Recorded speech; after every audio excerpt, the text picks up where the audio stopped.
особовий склад 1-ї стрілецької роти 238-го батальйону 123-ї бригади ВЧ А4098, місто Кривий Ріг.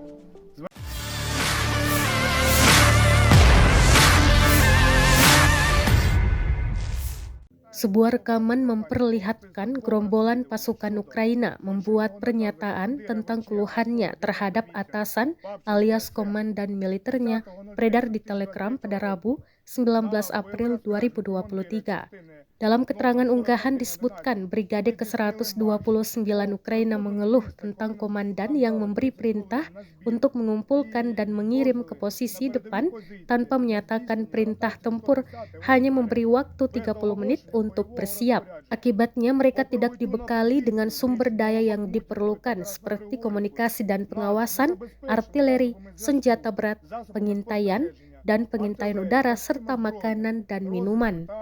Evakuasi korban luka juga tidak terorganisir. Komando tinggi tidak menjawab panggilan mereka yang menyebabkan kerugian dan cedera di antara personel yang tidak dapat melawan musuh secara efektif.